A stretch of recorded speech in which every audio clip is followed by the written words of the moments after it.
So, we are going to flip the narrative a bit on how do you look at technology. I've been in the sector at Spend Matters and before at various firms for going on 26 years now. And I've seen procurement tech bought right and procurement tech disappoint.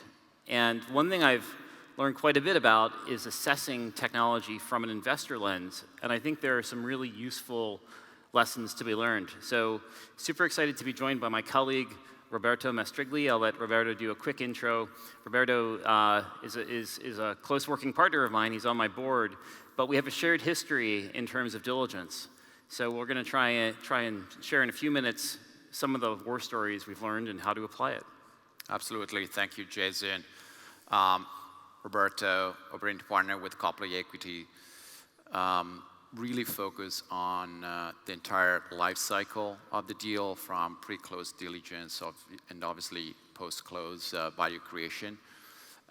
Copley Equity is a small middle market firm really focused on, I would say, agnostic in terms of industry, but the strike zone is very much what we call tech-enabled B2B service companies led by a great founder.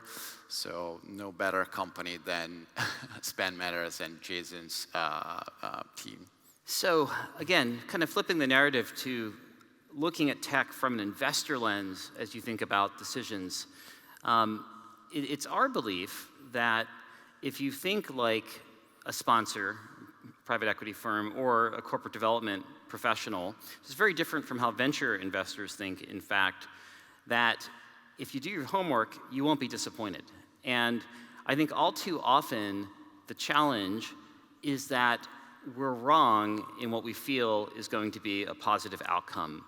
So just to toss up a couple of quick statistics from CIO Magazine and IDG, this is not related to procurement tech specifically, but enterprise tech.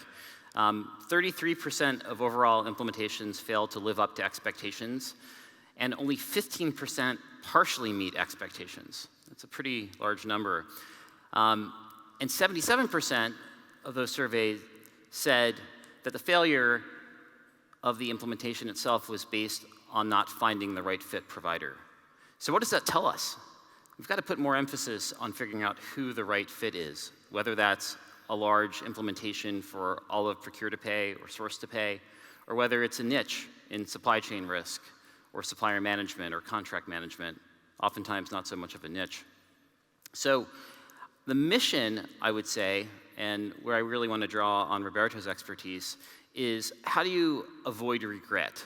I think one thing I've learned over the years working with well over a dozen private equity firms closely is they not only try and make good decisions, they try and avoid making bad decisions at all costs, which is very different from venture. Venture investing is about bets. And in some levels, it's about looking at early stage founders and technology and thinking it might work, right? But you're willing to write off some of those investments as well. When private equity or corporate development buys a company, they want to get it right. And to get it right, it's about not getting it wrong and mitigating the downside risk. So from a tech selection perspective, I think there's some really good lessons learned about making sure you uncover any gaps early on. Now, I think there's a big kind of intrinsic debate about, long RFIs and RFPs to technology providers. Those can serve a purpose potentially. There's other ways to do it. But there are a lot of areas to look at as we look at it from an investor lens, which can apply. So really the challenge is how do you avoid making a not bad decision, which I know sounds potentially trivial, but it's not, right? You want to get things as right as possible, but most important, you don't want to get them wrong. So that starts with really having a defensible thesis. If you're an investor, you want a thesis for a sector, for a company. But as you're looking at tech here as well, you can think about your thesis and then ways you're going to ultimately measure the outcome from the start of what you're buying. And if you set yourself up for success, and I think a lot of the stronger vendors over the years in procurement technology work with their clients early on to define those metrics as to what they will ultimately be measured by. But that really is the first step. The second is to exhaustively gather data. I think many times when we're buying tech, we just tick the boxes. What are our business requirements? How does it map to the potential supply market? All critical. But ask yourself, and we'll talk about some examples in private equity in a sec, what are 5 things that I'm not asking about that I should know?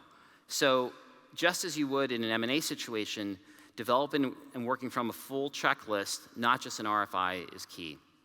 And probably what I would add to that point is that you want to try and be as hypothesis-driven as possible.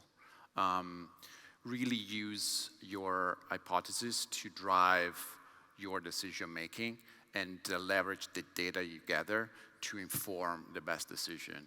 What we've seen is that often the technology assessment is being based on a checklist, done, as opposed to really trying to understand how technology will help drive the cash flow and ultimately drive the growth of the company. Sometimes there is a disconnect between what we've seen in terms of the technology and what the team and generally the company can actually deliver. What's good today may not be good in the future in terms of the ability to deliver and innovate.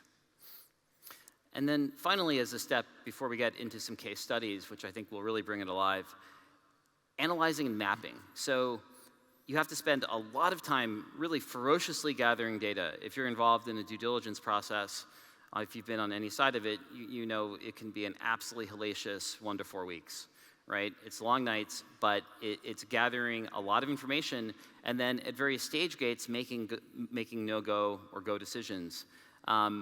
And so once you've gathered your data, you really need to map it, again, back to your hypothesis, but also, are there specific areas you found which may be a gating factor in the deal itself, something you may not have even considered at the start of data gathering, and then ultimately mapping it to what you want to achieve, and looking at any constraints you may have. In many cases, corporations have constraints just as a corporate development buyer would. They have enterprise preferences. They work with SAP, Oracle, or Workday, or a large ERP, and they want to consider the choices there. That's a constraint, and you need to fully understand those. But to kind of bring this alive a bit, I think talking through some really quick cases, and I would love to get in Roberto's stories here, but some processes I've been involved in over the years where different elements have driven decisions after looking at things from all sides, from product, customer, technical, all of those different areas. And in certain cases, one factor can validate your hypothesis, even if others do not. So one example I saw in a process was one item won the day. It was a vendor in this sector acquired by a private equity firm, and it ticked all the boxes, functionality, market, technical was okay, but one thing ruled the day at the end, that they went super deep on customer satisfaction, and that gave them confidence in that particular situation that would drive the deal, and it went through. And so far, it's been successful. Yeah, maybe to add a similar examples, we were assessing a technology as a partner, and we were coming down with 2 different technology vendors. One was significantly less expensive, but they did have a licensing fees. We realized that after about 3.5 years, that would become more expensive than the contender that was at a larger upfront cost. But more importantly, they also had a proprietary technology they would use, and we felt like we would become a captive audience to them.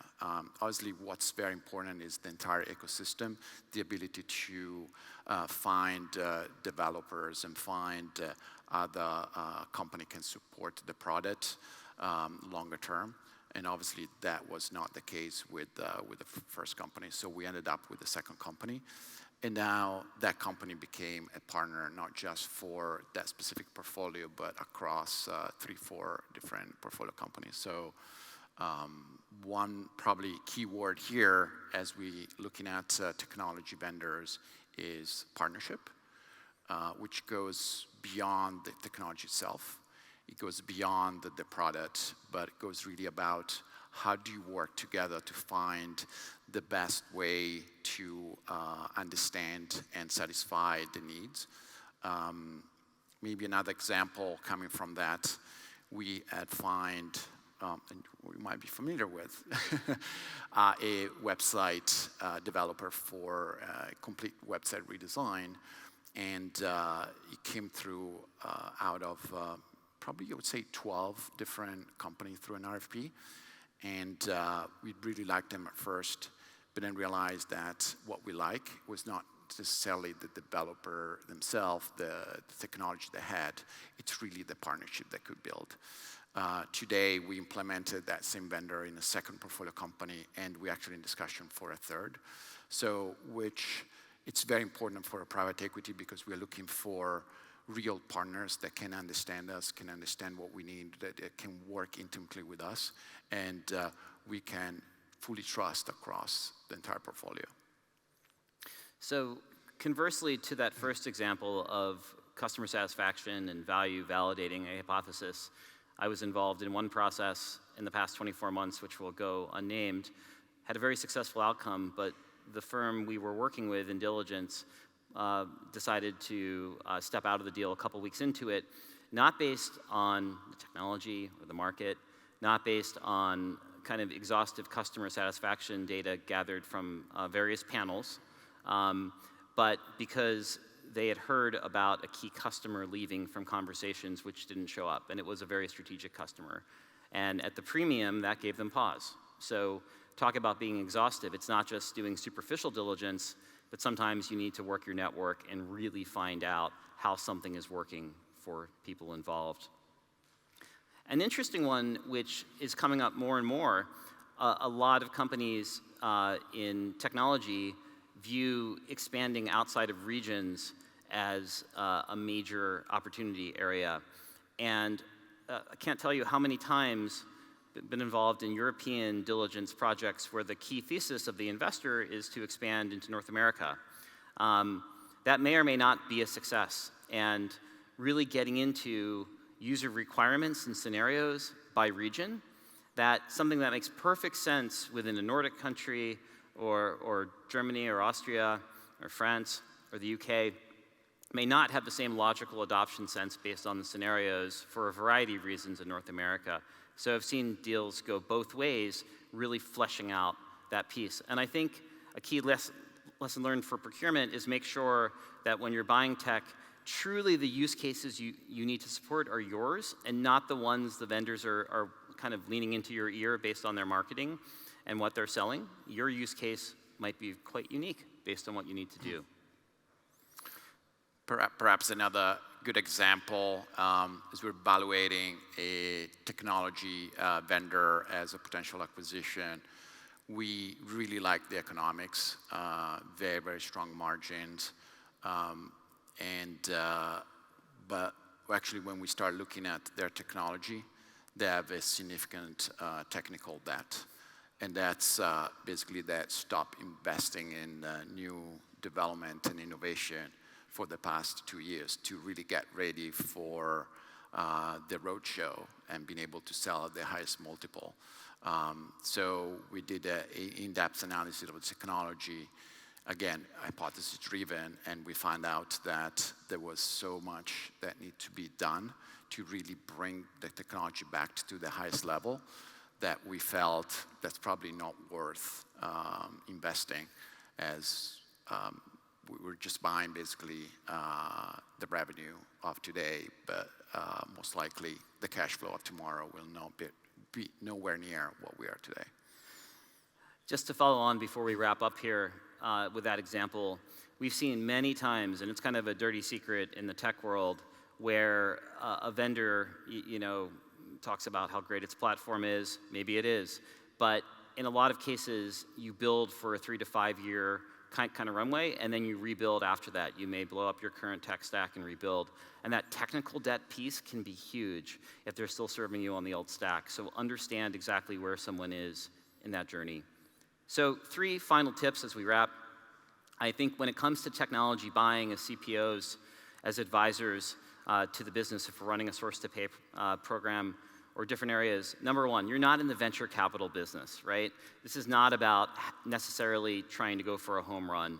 How venture capitalists think, God bless them, it's a very scary job, especially in today's world. How they think is not how you should think in terms of buying serious tech. You really need to do your full homework versus just higher level bets. It's okay to work week to week. So you may have an intensive process and let vendors through that process after a week or two. But each week, work within that 80-20 approach, that Pareto order. And then finally, always maintain your decorum and appreciation, even during midnight asks of vendors if you're working with them. One thing I found with private equity over the years in corporate development teams is that we can all be gentlemen and gentlewomen, even in tense situations. Always keep your cool, and it goes a long way in that process on both sides. And I would say every deal will have some level of risk. The most important thing is really trying to understand and appreciate the risk and know how to assess and de-risk it, basically. Great. Thank you, Roberto. Thank you, Jason.